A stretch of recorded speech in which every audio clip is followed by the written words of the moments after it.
Welcome everybody to yet another Take Back Control Tuesday. And I want to thank you all for joining us. Now, I can't tell you what the outcome is going to be for each of you, but what I can tell you is what you're about to learn absolutely can change your financial future. If you're here, you're probably ready for change. And what you're going to learn and the insights you're going to take out of this will help you get there. So if the prospect of taking back control of your money isn't enough to keep you glued to this screen right here for the next 90 minutes, then I think we really need to reassess our priorities. And tonight we have an extra special guest, Mr. Carson Herling. And you know, there's an interesting story.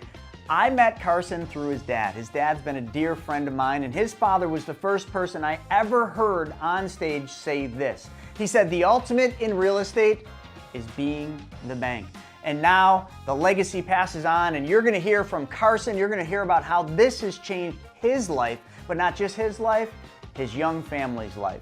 So let me just give you a quick overview of what you're gonna learn. There's essentially three basic things you're gonna learn from tonight. Number one, you're gonna learn how to take back control of your money by being the bank. Number two, you're gonna learn how to build wealth through your own debts and expenses, and it's not gonna require you working harder, working longer, or taking on any additional risks. And number three, you're gonna learn how to get all the money back for every single car you will ever buy, drive, and own. If that's not enough to keep you here, well then, you're riding a bicycle home. All right, so that's enough from me. Let's dive in. Take back control. Tuesday?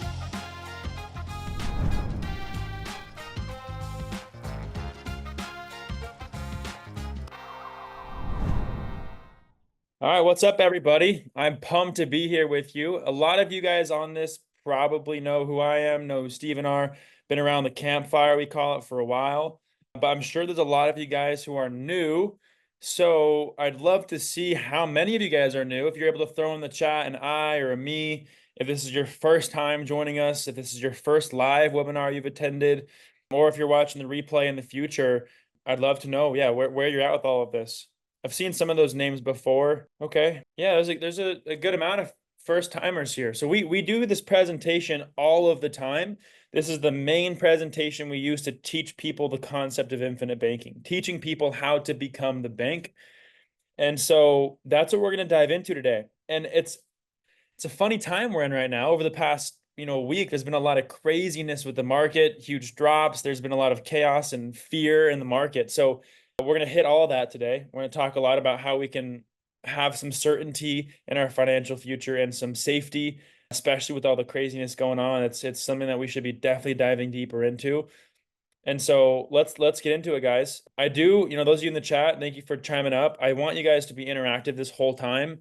So if you can send in your questions throughout, if you can, comment when I'm asking questions, just being more interactive will mean you guys get more out of it, and that makes the the whole experience better for everyone. So you see on the page here, it says the money multiplier, all right, mapping out the millionaire mystery. So that's what we're going to dive into today, the money multiplier method, this concept, this practice.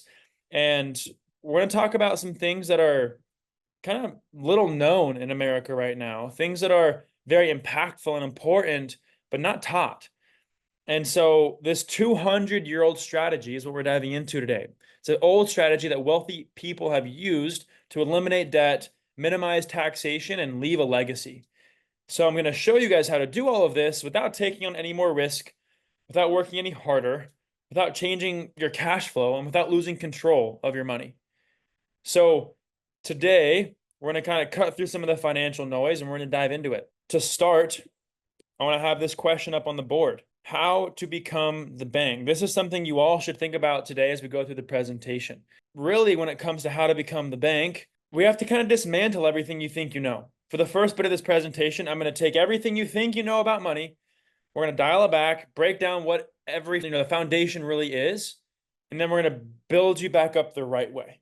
And then dive into what infinite banking is. Because until we understand, until we can see what we're not seeing right now, what I'm going to tell you guys won't even really make sense. So this question, how to become the bank, is what we're going to dive into today. So think of that as we're going through it. The first thing we're going to talk about is control. This is something that everyone needs to understand And if you're not going to understand it or have the control, someone else will control you. And so there's three things in life that we're not really aware of, but we need to control. Those three things are time. The first one being time. That is really the only resource that we have that once it's gone, it's never coming back, right? It's the most valuable asset we really have to control is time. The second would be our mind or our mindset, because that's the only thing that we literally can control. But if we don't, someone else will control it for us. And the third thing we need to control is our money. Money is something we all want to control. Now, when you think of those three things, which one do you want to address first? And this is going to be our first question, guys. If you're trying to change something in your life, are you guys going to address time, money, or change your mindset? Which of those three are the most important? I already got someone chiming in quickly saying mind. And a lot of you guys are actually chatting. You're messaging the host and panelists, just so you know. If you change your chat to send to everyone, everyone can see what you're saying. So everyone can see everyone else contributing to this. I can see all your responses, guys, but make sure you change to everyone. So yeah, there you go. Derek, agree with you, Derek. Mindset. So why is mindset most important? Because if you don't control your mind, you can't control money. And if you can't control money, you can't control your time. So as we go through this presentation, we're going to talk about controlling our mindset around money. So when we do talk about becoming our own bank, it's going to make a lot of sense. So as we get into this, we're going to be talking again about a powerful way to save, create, grow, and preserve wealth and really anything else. So to start, let's dive into a little bit about statistics. Let's talk about you guys here today. You guys are what I call the 5%. You're the 5% because you're here today on this training. It's a Tuesday afternoon. Most people are not here. Most people are working and have other things going on. And some people will watch this replay, which is great. But you're the 5% who are taking time out of your day to learn something new and better yourself. Now, if I was to go around and ask 100 18-year-olds, ask them, hey, if you're at 65 years of age, you have a long time to get to that point, will you be wealthy or successful by that age? I bet you every single one of those 18-year-olds will say yes, outstandingly. Of course, I'll be successful. It's so much time. But something happens from when you're 18 to 65 that changes the whole dynamic. The Social Security Administration came out with this quote recently. They said only 5 out of 100 people will be secure financially at retirement age. Think about that. Guys, we're in the USA, the land of opportunity, land of freedom, land of entrepreneurship. 5 out of 100 people will be secure, not even rich, not wealthy, just secure. That means that 95% of Americans are going to be working until they're 70, 80 years old, taking on double jobs.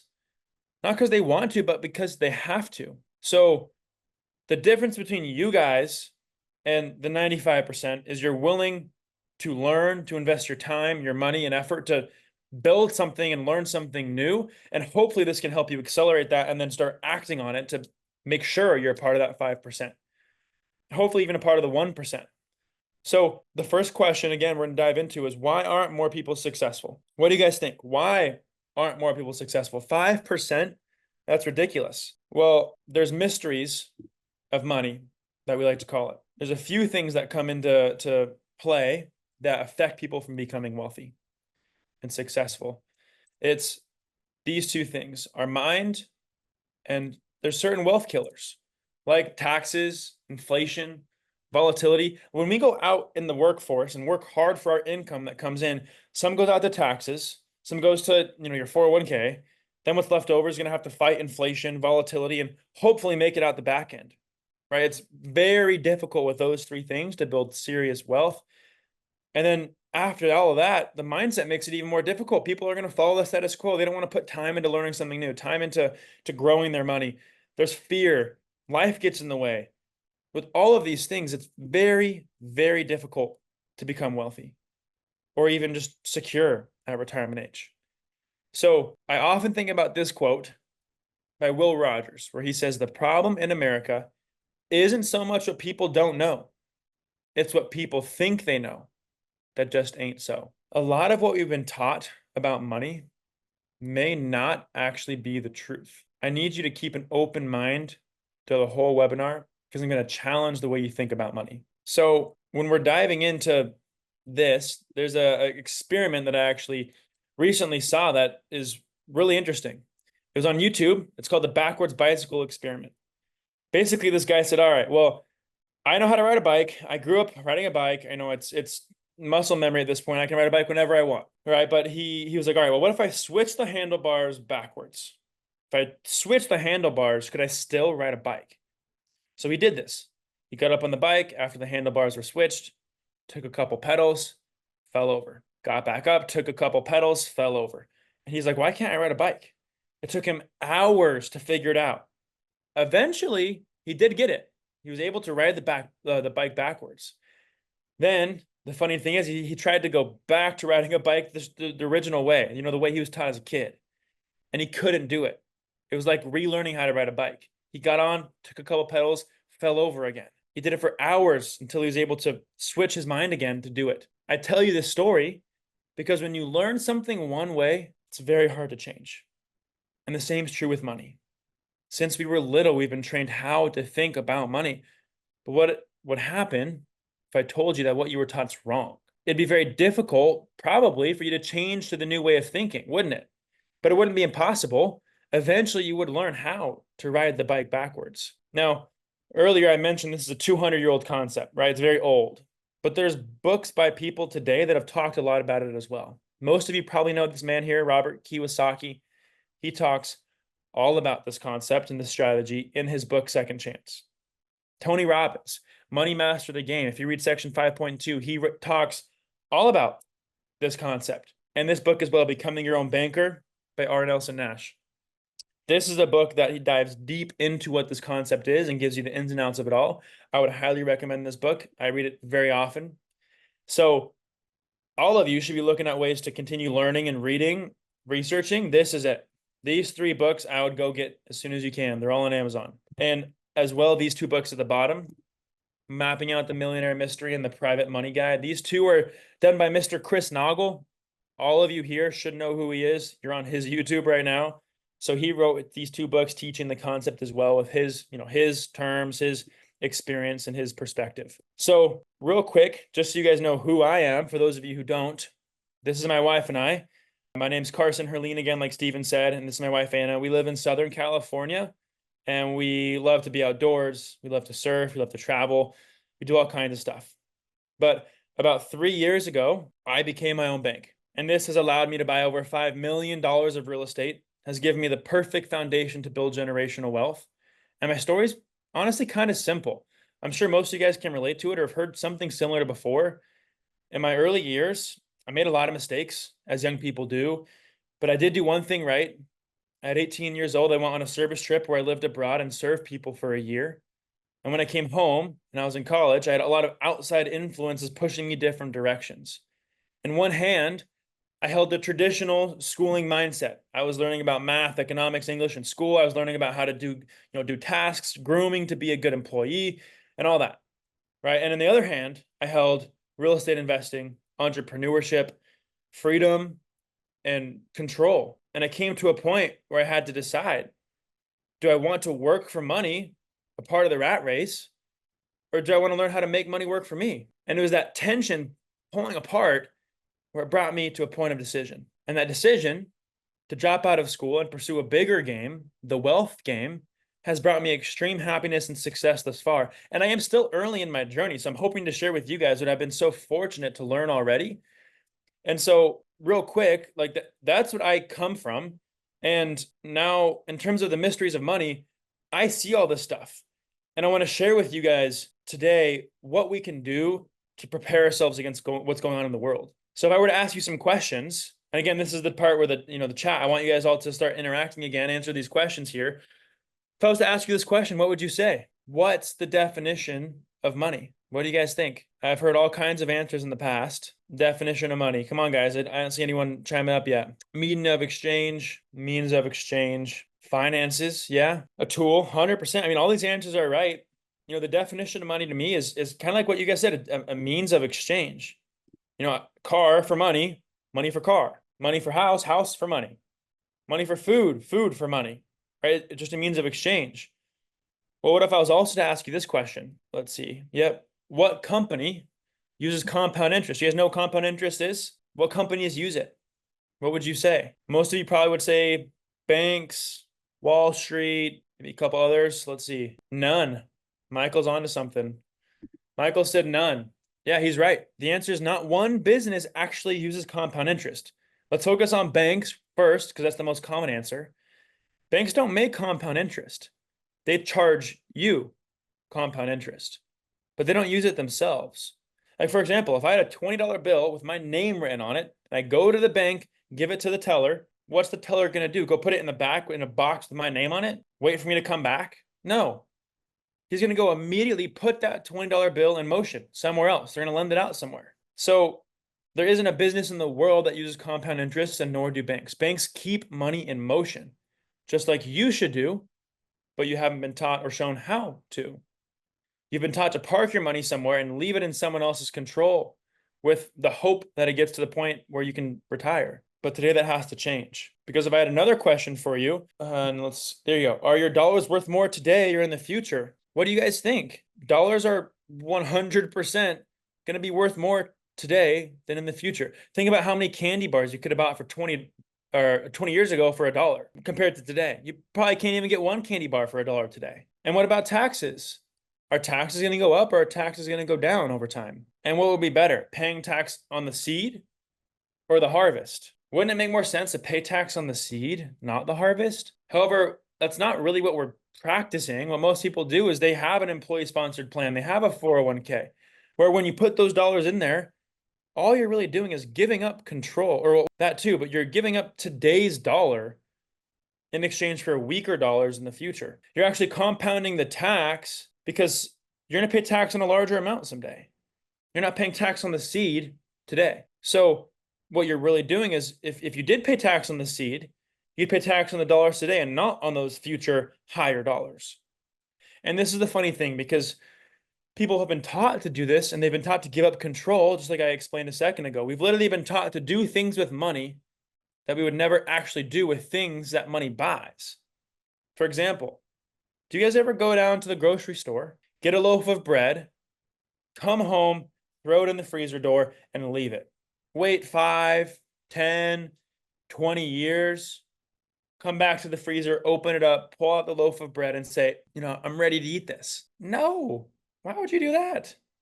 You would never. It'd be freezer burned. But what if I said, all right, well, okay, well, I'm going to go down to the Ford dealership right now, go buy a brand new F-150, drive it home, park it in the driveway, and then wait 5, 10, 20 years to drive the car? We would never do that. But that's exactly what we've been taught to do with our money. We've been taught to give up control of our good dollars today for weaker, higher tax dollars later. And I know I'm beating a dead horse, but I want you guys to understand that because it's important. And if you want to be good with money, then you need to start changing who's in control of it. When I ask people about their retirement accounts, I can probably tell you what you know. You know very little. You know whether you're maybe in a conservative, moderate, or high risk tolerance. And you certainly know when you get a statement, whether the balance goes up or down. It's probably about it. We've just been taught to accept that way of thinking about money and banking on appreciation of the stock market to retire, which is just gambling. So how does your money actually flow? How do banks use money? Let's get into that, because if we want to become our own bank, we need to study how banks operate. We need to become the bank. So here's a little money quiz for you. This is kind of what banks do, but let's see if you guys know the answer, and we'll dive into it. Can you make more money earning 4% while paying 6%? Kind of a tricky question. Probably. I appreciate the hope. Yeah, I will show you how. Yes, you can make more money earning 4 than paying 6, or while paying 6. So let's say I have a car. I want to go buy a car for 25 grand, right? It's a simple car. And you can do this example with any price of a car. I'm just giving you a simple example. 25 grand, you're going to go buy a new car. Let's assume you have 25 grand sitting in your bank, and your bank is awesome. They're earning 4% interest right now on their savings account. They're crushing it, right? So you have a bank making 4% on your savings. You have 25 grand there.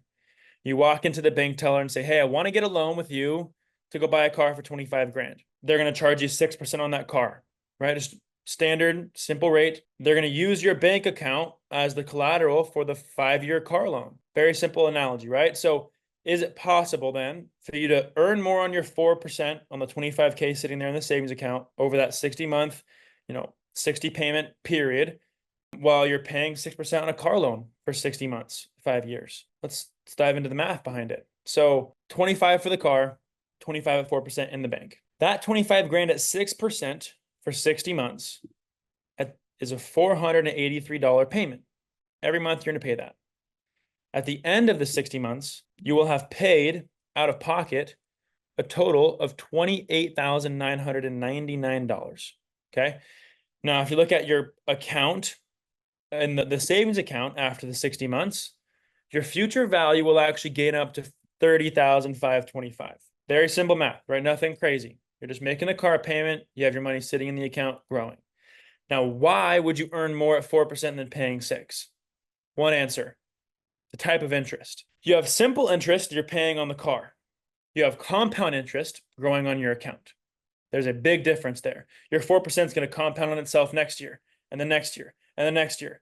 It's growing on itself. Whereas the simple interest, you're just paying it down every month. The interest is less and less over time. So over a 60-month period, you would have paid one down and grown on the other, and it would have outweighed it. So over that 5-year period, he actually made $1,526 between the two because he ended up getting a loan. He could have spent the 25K cash to buy the car from his savings account, but he chose to get a loan for it because he knew he could make money while doing it. That's why he got a loan. So can you make more money earning 4 than paying 6? 1,000,000%. You have to be paying the loan down, and you have to let the 25 sit there and compound, but 100%. And that's what you're really doing when you're becoming the bank. You're going to make a spread on all of your transactions, just like the bank does in this, or I guess the banker would do in this. So now that the background has kind of been laid, let's dive into what the money multiplier method is, what we're going to be going over today. There's 3 things: the machine, the marathon, and the millionaire.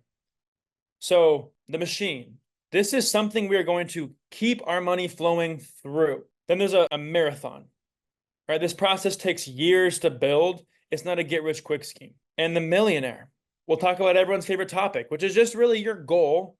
Right? If that's being a millionaire, multimillionaire, a business owner, having your time freedom, owning land, whatever your goal is, like that's a big part of how you build your own money multiplier method and how you build your own bank. So let's start with number 1, the machine. What is the machine that we're using for this? It is nothing other than a dividend-paying whole life insurance policy from a mutual company. Now, before you hang up and get off this, I know a lot of you actually mentioned life insurance earlier in here. You know what we're going to talk about today. Life insurance is a major asset that wealthy people use to build wealth. And I don't want you guys to get confused by this. This is a very specially designed whole life insurance policy. A lot of people say, well, what the heck does whole life insurance have to do with building wealth? Well, that's actually what the rich people do. It's what the wealthy do with their money.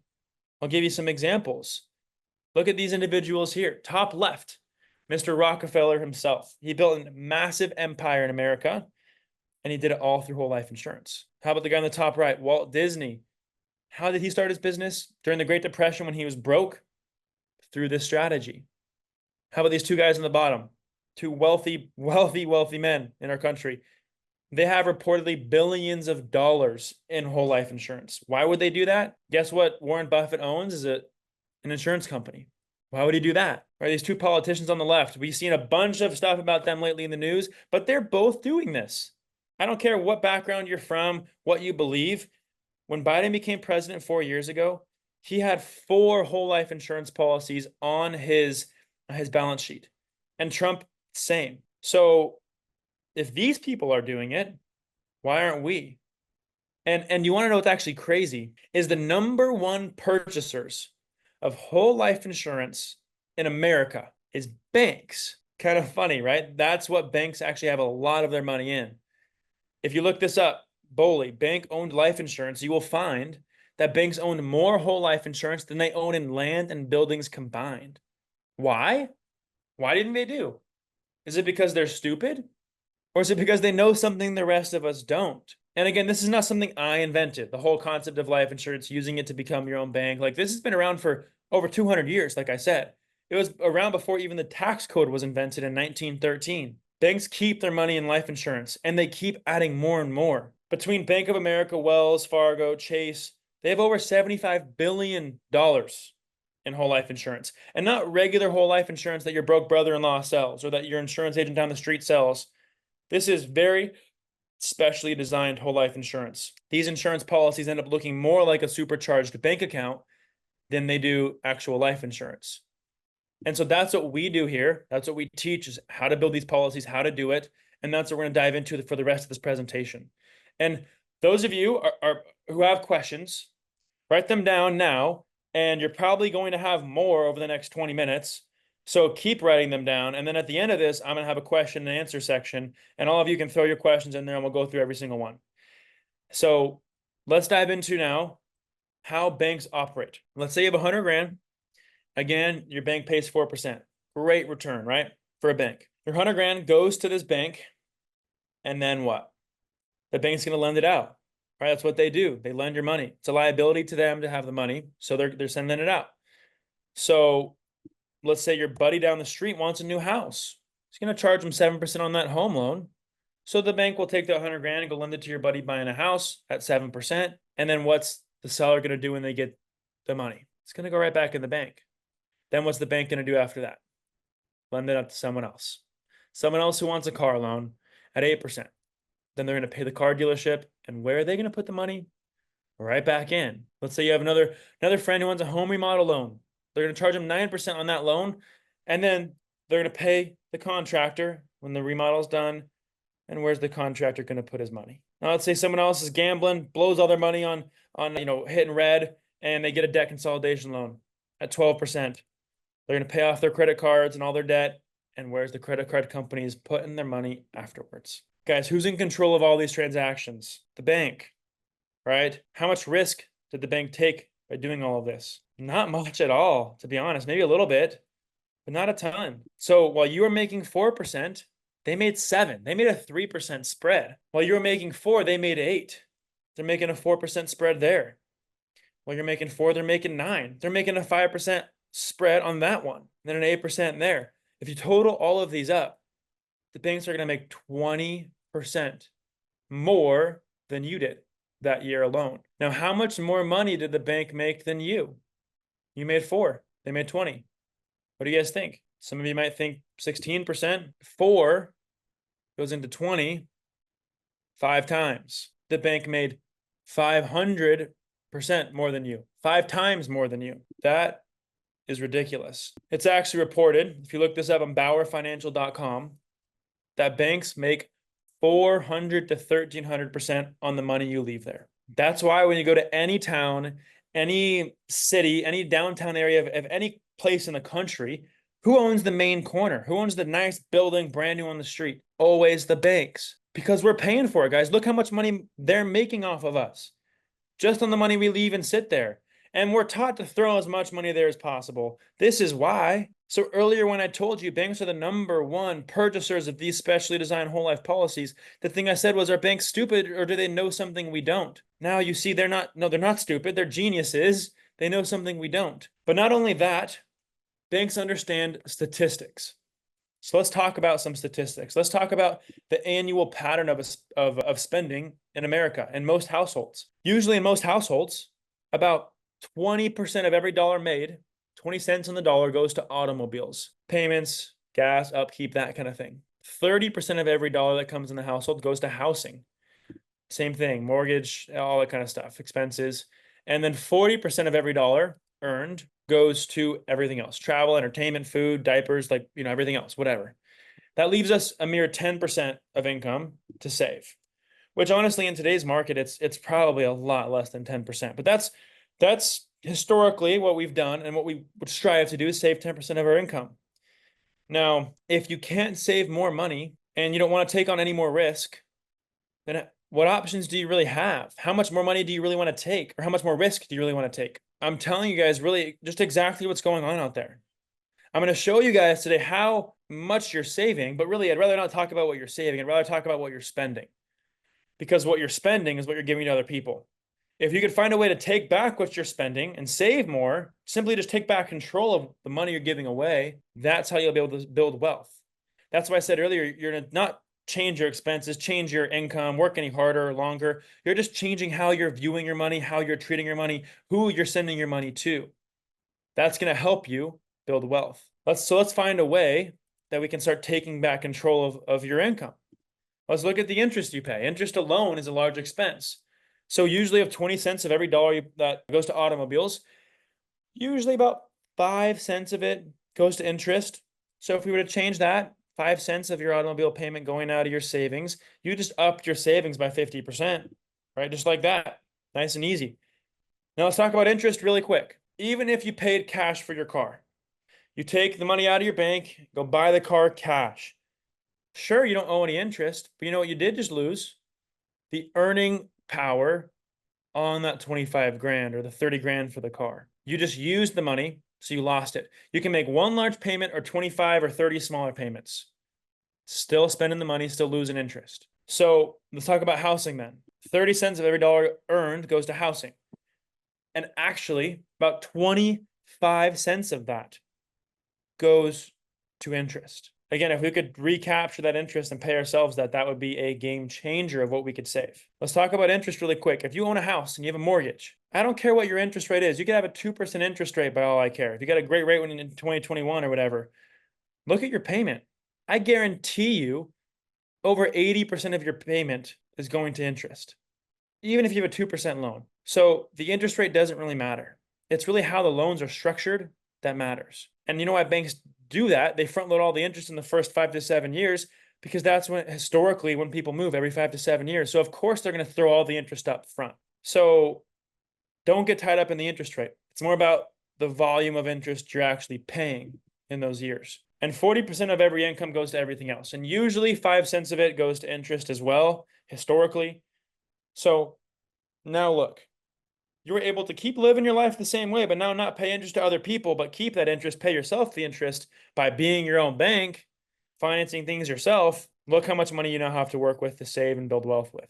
Changes everything. You ever feel like you don't have control of your real estate business or your money? That's right. The big banks and the institutions, they're in control, right? I know you've felt that before. Private Money Club puts you back in the driver's seat. As members often tell us, it's a total game changer. Join the community of like-minded lenders and borrowers by going to privatemoneyclub.com and sign up. So now let's get into some examples. I'm going to show you how you can actually buy a car or a truck in this example and get back every dollar you ever put into it. You can do this for any car you ever buy, drive, and own. So we'll start with some examples here and show you guys how these policies operate, what they're structured for, and how we use them. This is an actual policy illustration. I do not want you guys to get tied up in this. Don't focus on this. I will actually dive into all these numbers in a little bit, so don't stare at this or get distracted. Focus on what I'm telling you. Let's talk about a couple things. Premiums, age, and death benefit. We're talking about this machine, right? The whole life insurance policy.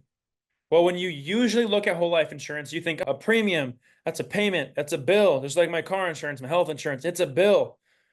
Well, we need to start changing how we look at premium. Because when we're building a policy like this, it really looks more like a deposit. So we need to change our mindset around what the word premium means. Premium's good.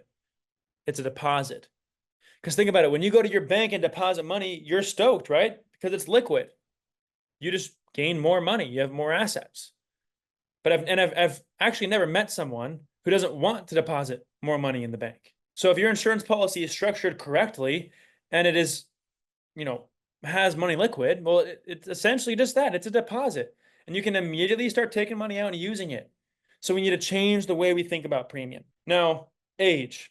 A lot of people, and some of you on here are probably thinking, oh, I'm in my 50s, I'm in my 60s, maybe 70s. I don't know if I can do this. Life insurance is expensive at my age. That's correct. However, we're building this policy based off of a premium and cash value. We're not really building this for a death benefit. It's not really the reason we're structuring this policy. We're structuring it for banking.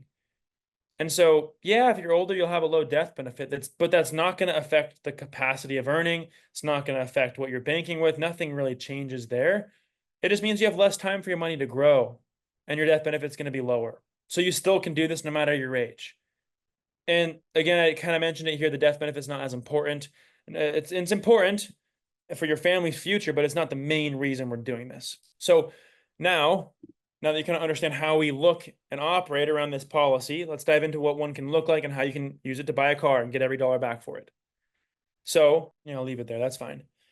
So in this person's policy, they deposited 10 grand a year in premium. That was what they deposited in every year. That's because that's what they were saving each year. And they thought, oh, I'd rather save my money in my bank instead of someone else's. So that's what I'm going to do. 10 grand a year is going to go in my policy. And by the way, this premium, don't get hung up on this number of 10 grand per year. You can do a policy that's $500 a month, $1 million a year, whatever, right? We can structure it whatever way is needed. Now let's say, well, actually look at the cash value really quickly. You show it's 6 grand about in year 1. Year 2, it's about 12. Year 3, it's 4. This is how much money you have access to utilize inside of the policy and take out, and that's what's liquid. In the 3rd year, it drops to 4 grand because he takes out $25,000 to go buy a brand new car. So would say 29, okay? Just so you understand what that number's coming from. Now, takes 25 grand out in this 3rd year to go buy a car. He's in storing money in the policy, letting it sit here. Now he's ready to go make that big purchase. Makes the purchase. Then what? Well, if he was going to pay another bank every month for his car payment, why wouldn't he pay his own bank back? Why wouldn't he pay his own bank back with principal and interest? He's not going to steal from his business, steal from himself. So that's what he's going to do. He's going to pay himself back $500 a month for 60 months, just like he'd pay anyone else. So now let's look at this. Over 7 years, he paid $70,000 in premium deposits. He put in $30,000 of loan repayments to pay himself back. So a total of 100 grand went into his policy out of his pocket over that 7-year period. He also took out a car loan for 25 to go buy a car. So his net injection into this policy is really 75 grand. He put in 75 into this over 7 years, and he has a car fully paid for in the driveway. Now look at how much cash value is available after 7 years. $67,881. That means he had access to 91 cents of every dollar he put into this. He put in 75, he had access to 68. He only lost 7 grand over the whole 7-year period, and he bought a car, and he has a death benefit, and his money was protected. He got back 91 cents on every dollar he put in to this policy. Or you could say he spent 7 grand to buy a car, right? A few ways you can look at it. Now, it's only going to get better with time. Let's look at a few years later into the policy. Let's say he actually doesn't even want to contribute any more premium. He stops doing those deposits after 7 years, which you can do, and he buys another car. Takes 25 out to go buy a brand new car again. And what's he going to do when he takes out the car loan? Pay himself back $500 a month like he would pay anyone else. After that next 5-year period, $0 of premiums, $30,000 of loan repayments, $30K went in, $25K came out to go buy the car. So his net injection into this policy is $5K. He put in 5 grand into the policy over the 5-year period, and he has a car, right? Look at how much his cash value grew over that 5-year period. His cash value in year 7 was 67.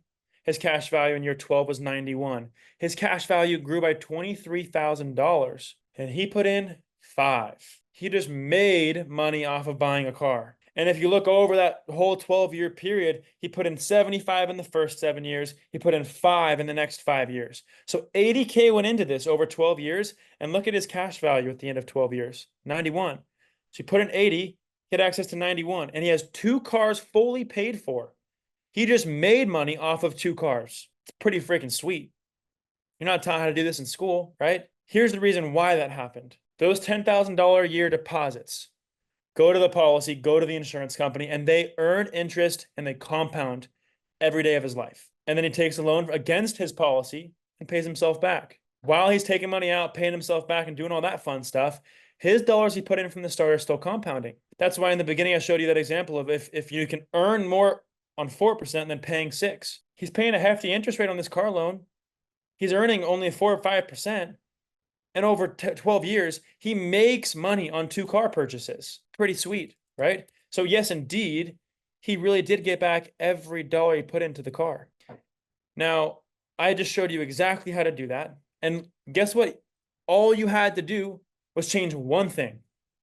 And that one thing was where your money went first. Stop putting your money in a 401k, a savings account, or any other vehicle. Start flowing your money to this machine, this policy.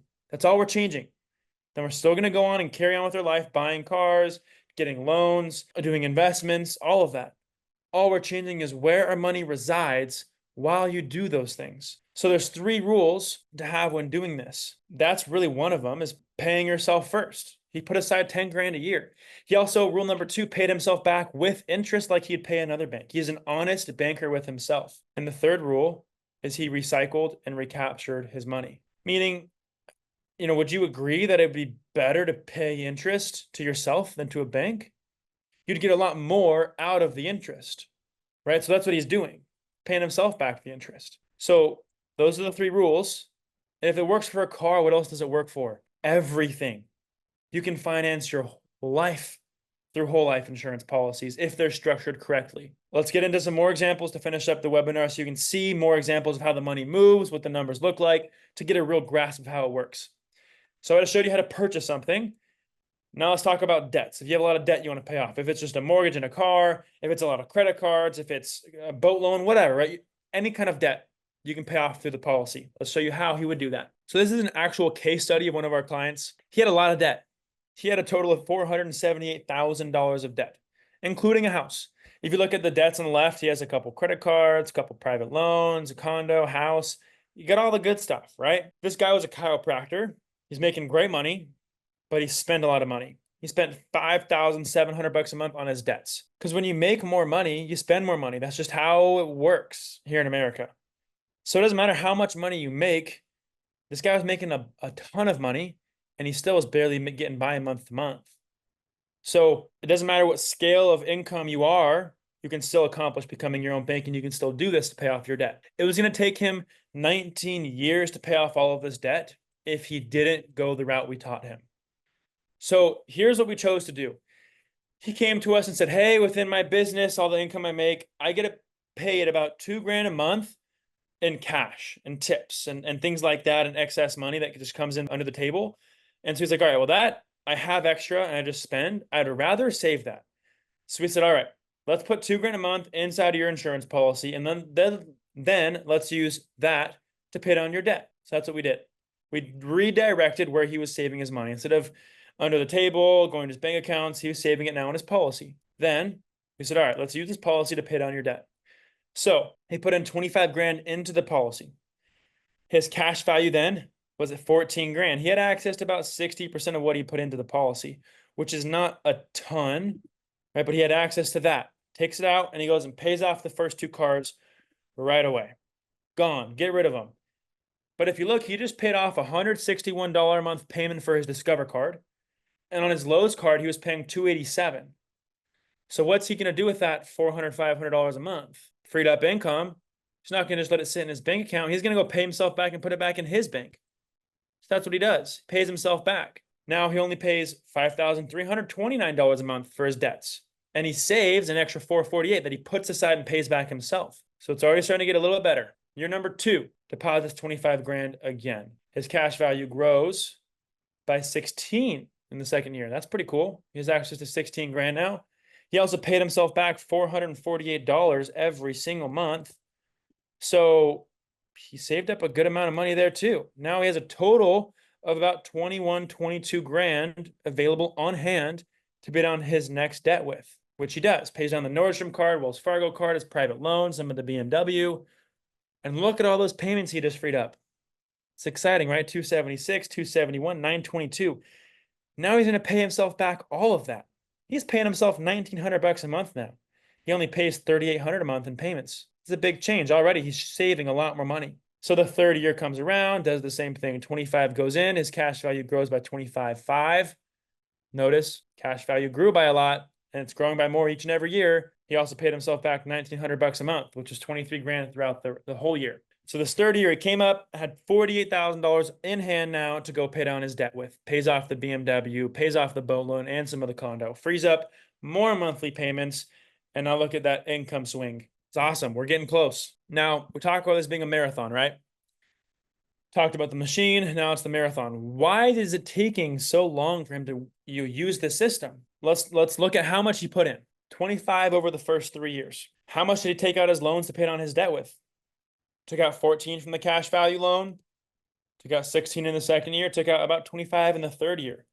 So he put in 75, he took out 55. So does this mean that we should have 20,000 left over in the policy? What do you guys think? 20 grand left over? It's wrong. Remember, we're borrowing the money out. We're not touching the money we put in. So that 75 grand is still sitting there, compounding interest, guaranteed tax-free. Every day of your life, it's never going to go down. It's always compounding while you're just taking loans against yourself. It's pretty freaking cool. So let's keep going. Your number 4, deposits premium. His cash value grows. He paid himself back a lot throughout the year because he redirected who he was making those payments to. Now he's paying $36.77 back to himself. So he has $44K in payments available. Took the $70,000, paid down the condo. Nothing changed with his payments. So he kept going. Year 5, same thing, pays off the condo. All that's left is the house moving forward. Now we're at the last loan, last debt. So at this point, we have to abide by insurance company guidelines, right? We have to make sure insurance company, the IRS, we abide by their guidelines when we're building a policy like this. So for this guy, he actually had to decrease his contribution amount. So instead of doing 25 grand a year, he had to drop it to 10 after 5 years. That was just his specific plan. It's not always the case. He also came to us and said, hey, I save more money now. My business is doing better. I save another 2 grand a month. Can I set up another policy? Can I do it on my wife now? 1,000%, brother. 2 grand a month on a new policy, about 25 grand a year. So he sets up a second policy now. 10 grand in premium in his first policy. 25 grand premium in his second policy. His cash value grows in both of those accounts. He also paid himself back a lot of money throughout the year because he's, saving all those dollars he was paying to those debts. So he had a bunch of money available at the end of the year to pay down his house. There you go. Took 6 years to pay off all of his debt instead of 19. So I'm pausing to let you guys just internalize that for a second. Did those numbers make sense? Watching me show the premiums, his cash value is available. If you look at the 10K premium, his cash value grew by $13,000. It grew by more than what he put in, a lot more, 30% more. That's because he's just compounding by so much on all those premium dollars he put in over the first 3-4 years. I do see a question there in the chat or a hand up. If you can hold your question another 5-10 minutes, write it down. I'll get to it. We're finishing up here. So if you can do this for debt, you can do it for a car. You could also say, well, what if I don't have debt? What if I don't need a new car? Can I still benefit from privatized banking? Should I still become my own banker? Well, that's where I'm at. I don't have any bad debt. I don't need a new car. I got that one last year with my policies. I just invest in real estate. So it just gets more fun now. Now I'm not taking out loans to pay off debt. I'm taking these out to go buy properties. It just accelerates it all. And that's really how you can build this system out further. So some of you are probably in that sphere as well. We can definitely talk about that. I love talking about that. But let's say we were to continue paying back ourselves what we would have had to pay for those homes. He paid off the condo and the house really quickly, and he was paying $879 a month, and he still had 251 months left on his condo note when we paid it off. And same with the house. He would have paid a total of $493,000 over the next 20 years to the banks to pay off his houses. But instead, paid off his debt right away with his policy and paid himself back that money over 224 months or whatever it was. So he just saved and paid himself over almost 500 grand instead of someone else. So yes, he paid off his debt quicker, but that's a lot of money he's now paying back himself and building on. So now that you know this, really everyone should be doing this. If you don't, who are you stealing from? Who's not benefiting from this? Well, if you continue to be on the same path you've been groomed to follow, you're just stealing from your kids and your grandkids. You're stealing from the next generation, and that's really what's happening. But here's the thing, it doesn't matter if you make $10 an hour or $10,000 an hour. It really doesn't. This can work for anybody. Yes, there's some qualifications that need to be had, but it really can work for anybody. And think about it. If wealthy people do this, they do it for a reason. That's because they know what it can do. They know and understand how to keep money in their families, within their own family banking system. That's what we're here to do, becoming our own banks through our whole life policies and building a system to finance things from. Everybody needs to break the bonds that they have, which is called financial slavery. We need to break those bonds. If we don't, we're just going to continue to be stuck. We're going to continue to be in debt and not having success. And we're going to become like the 95% of people that aren't secure at a retirement age. So again, when you do this, you're not setting yourself up, but your family as well. Infinite banking is just the concept that we're talking about. It's about controlling your money. It's about getting that money to work for you so you can stop working so hard for your money. So as we wrap up here and get into questions, let's talk about a few things I didn't mention just to kind of fill in the gaps of what you probably heard today. Your policies are going to grow tax-free, okay? The death benefit's tax-free as well. The policy premium, every dollar you're stuffing in this policy is safe. You're ever in a lawsuit, judgment, lien, your money's safe. Your money sitting in a Wells Fargo account is going to be taken and seized at any moment if you were in a lawsuit. In a policy, it's protected. You can use this policy for all kinds of stuff. You can use it for retirement income. You can use it for policies on children, no matter the age, to fund college, tuition, education, businesses, anything you can imagine you can do through this policy and has been done before. Now, how do you fund the policy? How do you fund your own bank? You can fund it at whatever frequency you want. Monthly, quarterly, semi-annually, annually, it's all up to you. And you can even change that at any point of having the policy. What's the minimum? I would say the bare minimum, you should do 10 grand or 10 times your age a month. You're 50, 0, 500. 500 bucks a month is the minimum you should do to make this worth your time. And that formula comes from, the older you are, the more money you probably should put into this because the less time you have for your money to grow. So we kind of came up with that formula. It's a good baseline to work off of. Max you can do is dependent upon the individual. I've seen people do millions of dollars. And on top of the premium deposit of 500 bucks a month, to that person's example, can you do a large lump sum to get it started? Like, hey, I have 50 grand sitting in my savings account. I want to run it into this. How can I do it? Well, you can do a lump sum to start it out, 100%. And then whatever you put in, you'll have access to 60 to 90% of that immediately accessible right off the bat once the policy started in the first 30 days. We call these policies high early cash value policies. These allow you to become the bank very fast. And let's talk real quick about loans as well. Taking a loan against your policy. These loans are absolutely guaranteed. Your cash value is written into your policy contract that it is liquid for you to use. And the cash value loans, policy loans, it's all the same term, so I don't want to confuse you guys, but it's all the same thing. You're taking a loan against your policy, against yourself. And I kind of look at these cash value loans like a line of credit in a way. So like a line of credit, meaning you can pay it back how you want, when you want. There is interest owed on it. If you pay it back fast, that money is available for you to use again. Same kind of idea. Another nice thing with these loans, no credit check or approval. All you need to do is ask for the loan. They send it to you right away. Loans are private. They don't go in your credit report, which is nice because if you have a terrible DTI, you need to qualify for a mortgage. You have a bunch of debt. Transfer your debt to your policy. Use your policy to pay off all your debt. Now it's off your credit report inside your policy. And now you can just pay your policy back at whatever frequency you want. And to that point, you can pay yourself back with complete control. No minimums nor maximums of how you pay your policy back. You can pay it back monthly.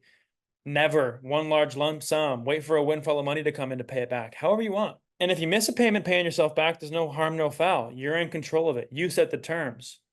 So now you're in complete control of how you're financing these things throughout your life. So why the money multiplier? Why us? First off, we'll show you how to build these policies, go to an insurance company with you to build it, and teach you how to use it forever for free. It's not a scam. We're paid from the insurance companies for the business that we bring them. So we're taken care of already. And also, we're never going to touch, manage your money, invest your funds, none of that. You're doing this all on your own. We're just a third party to help make sure you do it correctly and you use your policy the most efficiently. But I'm not going to pick your investments for you. This is your own private bank. You do what you want to do. Now, another thing is I've personally met with over 2,000 families one-on-one across America, showing them how to build their strategy out. And between our whole team, we've met with over 20,000 families. It's a lot. And our team allows us to do a lot of unique things that other companies can't because we have specialists for everything. We have software that we even developed that helps forecast and manage these policies that no one else in the country has. We have dedicated underwriters and some special policies at insurance companies that work just for our clients. So it's pretty cool, it's special. And we actually, in my opinion, are the largest producers of infinite banking policies in the entire country. And that's because we have a lot of repeat clients and referrals because we treat our clients the right way. We're not here to sell you a policy. We're here to teach you how to become the bank after the policy is set up. One more thing I want to bring up real quick is this gets a lot of attention right now, especially is an IUL, a VUL, other types of life insurance products. Can they be used for infinite banking? Short answer is no. IULs and term insurance are different. They're some of the highest paying commission policies, and they're meant for other things. They're not bad. They're just different than whole life built for banking. If we want to have a deeper discussion on that topic, definitely have a phone call with me or a Zoom, and we can go through all these different options and what makes sense, why we don't use other products for banking. So to wrap up here, only one or two things are going to happen with us, guys. We're either going to live and we're going to die. That's the truth, right? It's all going to happen to us. So are we better off with or without this while we're alive? Well, I just showed you, you can get rid of debt faster. You can get money back for all the cars, boats, houses, trips you ever buy. You can multiply your money in investments. So yeah, you're better off with it or without it. What about your family? Your family, if you were to pass away, they're going to get just what's sitting in your bank account. But if it's in a policy, they're going to get a tax-free large death benefit paid out to them. So in the greatest time of need and grief, they have some support. So they're definitely better off with this or without this. I want to end with a quote by Warren Buffett, one of the smartest investors in history. He said, if poor people would just do what rich people do, they wouldn't be poor anymore. Guys, today I talked about the wealthiest families, the wealthiest banks, corporations that do this. If we just simply did what they did, we'd be wealthy too. This has been a way for me to multiply my wealth and build a strong foundation. And I hope this can for you too. I look forward to meeting with you guys. Every single one of you, whether you make a lot of money, no money, whether you already have a policy, you don't know if it works or not, whether you already have a policy, you know that works. You probably all should dive deeper into this concept and do more research and hopefully build your own banking system out even further. This QR code on the left, if you pull out your phone and scan it, it will go directly to my calendar. I will personally meet with every single one of you free for as long as you want to show you how you can use this strategy within your own system and show you how to build a banking policy and use it for debt payoffs, investments, real estate, whatever. We'll give you your own personal debt map, like a spreadsheet teaching you what you'll be doing. This link takes you to the same place, carson.beyourownbanker.com. That sends you directly to my calendar. If you guys do not know how to operate and get like your QR code pulled up, I will throw in the chat box right now this calendar link, carsonbeyourownbanker.com. Click this link and you can book with me. Learn. Well, I do want to say, I just got a comment from Luvenia. She said, I'm in, getting all the money together that I can. I love that. I appreciate the enthusiasm, but I do want to say one thing. This policy is not an investment. Don't look at it like an investment. This is not going to give you the highest possible return on your money. That's not the point of doing this. The point of doing this is for you to build a foundation to store your money to then go make investments and go make big purchases. So I'm not sure if that's what you meant, but I just wanted to hit that real quick. And then this QR code on the right is my Instagram link. I post a lot of videos teaching how I'm using my policies, what I'm doing with real estate. And so if you want to follow me and keep watching my journey as I'm building out my system and teaching this, I'd love for you to be a part of it with me. So that's my other QR code I have up here. Now that we're done, guys, there's still a lot of you on here. I appreciate you all staying on to the very, very end. And we're going to have plenty of other people watching the replay of this that are going to stay on here as well. And I want to hit some main questions that you guys had throughout the whole presentation. So I'll give you a couple minutes to just think about everything, ponder everything I just told you. Maybe write a couple questions down, throw it in the chat, and maybe for the next 10 minutes or so, I'll address all of them. There's a couple already in there. Let me start going through them. Yeah, Maya, I know you mentioned something in the very, like halfway through, actually maybe a little bit ago, 10 minutes ago, and you raised your hand. You said, don't you pay interest on the money you take out of cash value? 100%. If you take a loan against yourself, you will owe interest to the insurance company on the loan. So what happens is, pay this premium that will sit with the insurance company and compound. That's the collateral. The insurance company will then say, hey, out of our general fund, we will give you a loan. And this loan will come from us. We'll just use your account as collateral and we'll lend you this money. If you were to pass away and you haven't paid back these loans, the death benefit will get paid out to your beneficiaries minus any outstanding loans you've taken. That's why the insurance company is so eager to give you loans. It's accessible, it's liquid, because the death benefit is going to be the collateral they have. They owe you that money no matter what happens. Someday you will die, right? So they know that. So anytime you take out a loan, it will just be deducted from your death benefit if you were to pass away and not pay it back. So you do owe interest on loans. You will pay back with interest. But remember, you could earn more 4% while paying 6%. The rates today are actually kind of reverse. You're earning around 6%. You're paying around 4%. So it's going to be even more. But even if interest rates changed, it would still probably math out. especially if the policy's 10 years old and you're compounding so long. If you have one simple interest loan for the year, it's not going to affect anything. So yes, you'll interest on it. That's how the insurance company looks at those loans. They use the death benefit. I heard that our policies are only 10% protected in California. Can you address this? So that's why I said in the notes, it's dependent on the state. Most states, you're protected from any judgment or lien, but California is one of those states, just like they are with everything else. They're difficult, just like New York. There's some differences with that.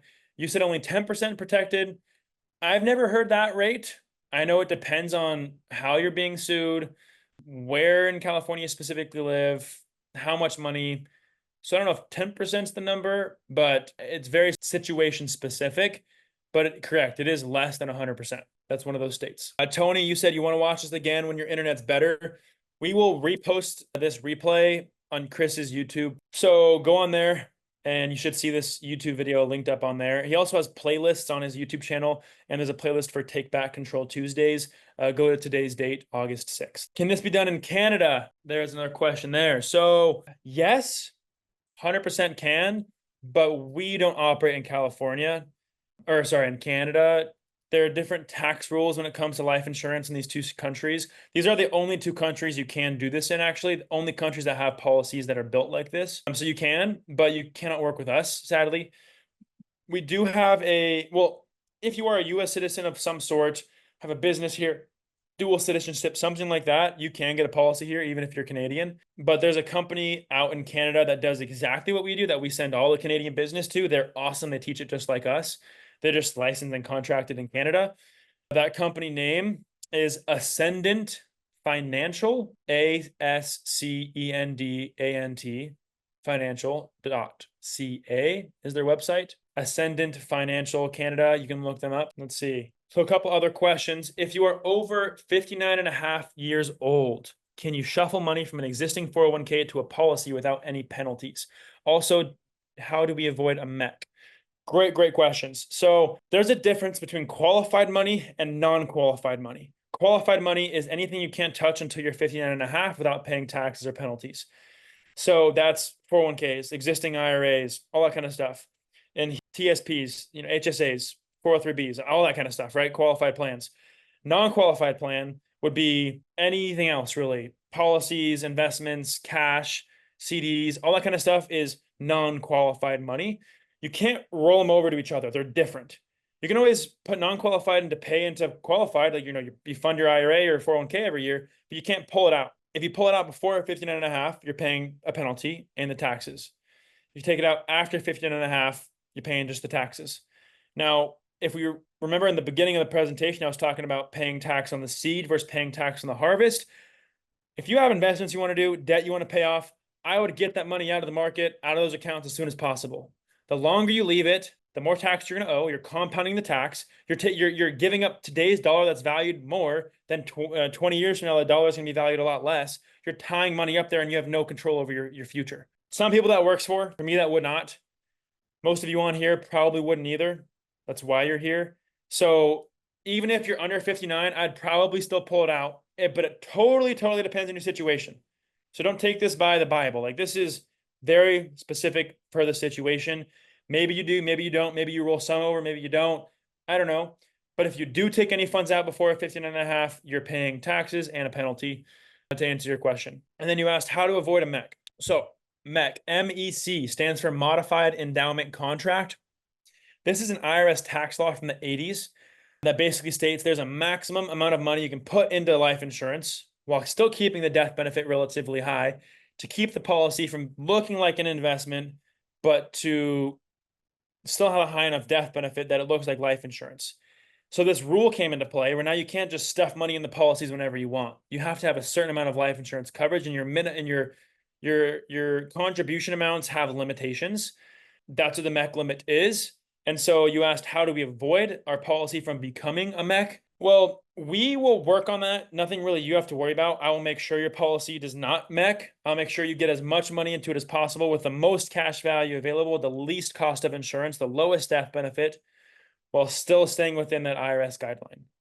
So to answer your question, we avoid the MEC every time, never build a MEC policy, but that's a great question. We got one from James. When you take a loan, Do you start paying the interest immediately, like monthly? And is it principal and interest or a combination? Great question. So remember, your loan that you take is against the death benefit, against yourself, your dollars you put in, it's collateralizing everything. So the insurance company could care less when you pay your policy back. They're going to get their money no matter what happens from the death benefit. So you're in complete control over how you do it. They're going to say, hey, here's the interest. You're going to have 4% every year on the loan for however long you keep it. They're not going to give you a payment plan, not going to give you a schedule, not going to give you an amortization chart, none of that. You pay it back how you want, when you want. And every time you pay extra money back to the policy, it pays the principal down. So at the end of the year, because it is simple interest, to answer your question, Anthony, it is simple interest. So when you pay the principal back, that means at the end of the year, you owe less interest because you have less principal taken out. So if you're paying yourself back monthly or quarterly, whenever, it's just decreasing the principal. So you're in control of how you pay back. It's not a combination. It's not a plan. You do it. You pick how you do it. You can choose to pay interest. You can choose to pay principal. You're in complete control over how you use the policy loans. All right, what else, guys? Wrapping up here. Still got a good amount of people on here. Any other questions you have? I will throw again my calendar link in here. If this is your first time being on here, guys, you probably don't have enough knowledge to like make a decision today. Probably shouldn't. This concept takes a long time to learn and really get into, but you should talk to someone. Learn what even options you have. Learn if this can work for you. If it doesn't, just know. Or schedule a call with me and we'll talk about your situation, and I'll send you 20 more videos and books and podcasts to listen to really dive into the concept. I just want to get to know you guys, get to know where you're at with all of this. And then when we talk, I'll know exactly what more resources you need, or you might be ready to start a policy like this. And for you guys to know too, like, it's not something that starts like this. You got to go to an insurance company and get approved for life insurance. That takes time. So it's a process to even get set up. And so anyway, just some thoughts for you there. Now, another question, would you recommend using a HELOC to fund a policy? Well, recommend? Probably not. Has it been done all the time? So it totally depends on your situation, if that makes sense or not. It would depend what you're going to use the HELOC for. If you're like, hey, I'm going to get a HELOC to fund my policy to pay back the policy, or to pay back the HELOC, fund it in, take it right back out. Not a huge reason for it. Yes, you'd be earning on the whole amount you put in the policy from the HELOC, but you also now have a huge loan against you in the policy that you don't really have a way to pay back. And so that might hurt you. So if you had like an investment ready to go out and do, and you're going to use the HELOC for the investment anyways, yeah, run it through the policy, go to the investment, have all your income come back, fund them, the HELOC and the policy back. So 100% you can, it's done all the time. Do I recommend it to most people? No. Again, if you just want, if you guys even just want me to text you some more resources, text this number I'm putting in the chat. I'm sending this to you guys now in there. It's my personal cell phone number. If you guys have videos or other resources you want me to send you, just shoot me a text and I'll send you whatever you guys want to keep learning. But it's a very, very simple concept. Once you get the hang of it, once you do it, it'll be very easy to do. At this point, I have 3 policies. I've added policies as I've made more money, as I've bought more properties. I need more policies because I want more of my income to be flowing through them. So every time I outgrow my first one, I got to get a next, and then I got to get a next. And so you'll see as you do it, like, you are really building a banking system. I have my 1 branch office set up. I have another branch office set up and a third. I'm building it out. And so that's exactly what you'll all do. Anthony, I love all your questions, man. This is a great. Would you put your policy under a trust?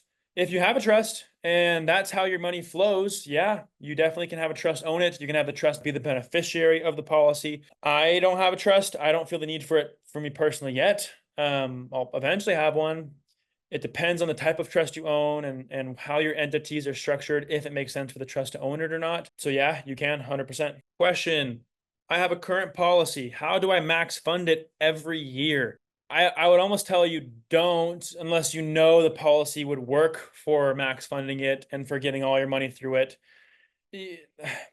Depends the company the policy's at, depends the type of policy, depends who your agent is and how they structured it, depends how old the policy is. So I'd almost rather say, hey, just text or email me the details of it, and then I'll give you a personal response back, because I don't totally know.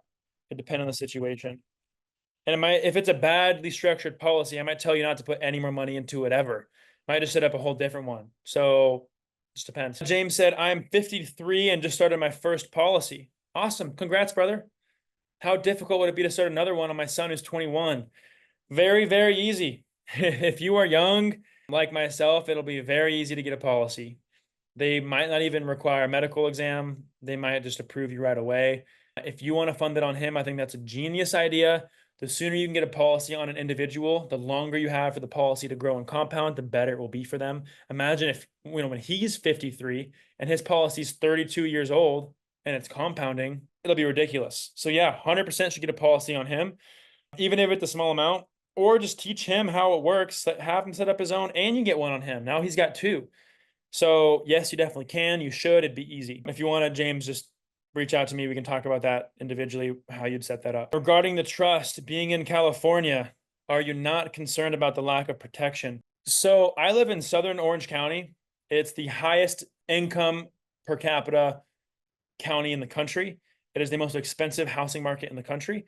And it is very, very difficult to make sense for me to buy a house. You can find a place to rent that's a third of the price of a mortgage here. So for me, I don't own a house in California. I don't know when I will. I love being by the beach. I love the weather. I'll pay the tax to be by the beach. It's worth it to me. In Orange County as well, it's not very political. It's different than what most people think California is like. So I'm not concerned about the lack of protection, because where I'm at, what I'm doing, all of my real estate I buy is out of the state, owned by entities in other states. So it doesn't matter to me. I have properties in Florida, Texas, Alabama, Georgia, and there's entities set up in those states, so I'm completely fine. Is it difficult to change a whole life policy? 18 years old with Gerber Life to another policy, or Globe Life? No, it's very easy to change a whole life policy, actually. You can roll it over. It's called a 1035 exchange. It might make sense for you to do that. It might not. Again, sorry, my answers are always it depends, because it just depends on so many different things. You can, 100%. It might make sense. If it's 18 plus years old, it's an old policy, might not make sense, might just keep it. Maybe not put any more money into it though. I don't know. It would depend on what that policy looks like. If it was a different type of whole life or insurance policy, like an IUL or something, or term, I'd probably say we should convert it. So that answers your question. Troy, how hard is it to get a policy if you are over 50 with larger health issues? Could be difficult to get a policy, to be honest with you. But remember, we're not building this banking system for a death benefit. So who cares if the policy's on you? Could be on a spouse, child, business partner, sibling, parent. You can get a policy on all kinds of people around you. So if you're uninsurable, we'll just get a policy on someone else. Very easy. All right, we just got a one follow-up questions there, but I think we're good now. An anonymous attendee, that's fun. They said, I have a policy and took out the loan. Will you pay off the loan interest before paying the paid up addition? What's the recommended amount to pay for the paid up additions? This is your first time learning about the concept. Don't even worry about any of these things that I just said. None of that will make sense to you yet. But to the person who asked this question, paying more policy loans back, paying interest, or paying more PUAs, completely dependent upon the situation as well. Probably more PUAs. The more money you can stuff in there, the better. But it would depend on why you have the loans out for, what you're using it, what that income's coming back from, or the repayment's going to be.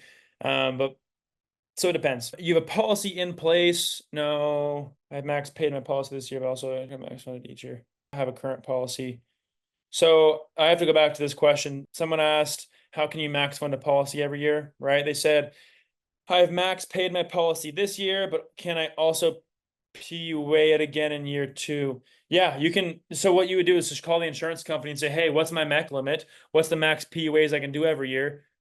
And do that. The MEC limit will change year to year, so there's no guarantee you can put everything in every year, or as much as you did the first year every year. But yeah, call, find out the MEC limit, and put as much money into it as possible. How or when can I pay myself back with interest? Is it only once a year? Nope.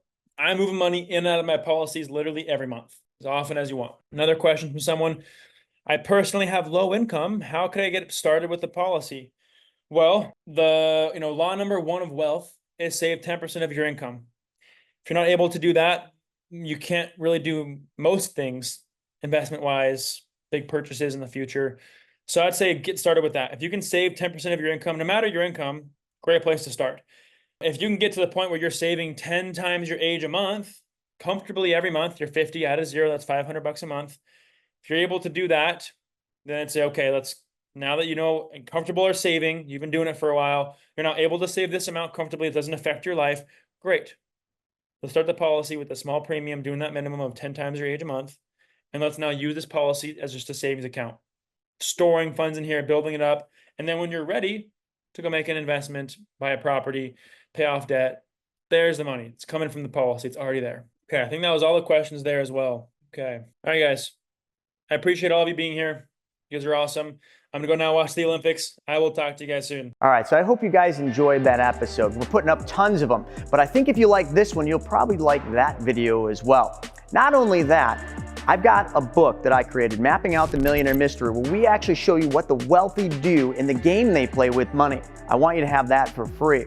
And if you want to know about all my new videos coming up, click that alert button. Actually, smash that alert button, and you'll be notified every time we put a new video. So we'll see you on the next episode.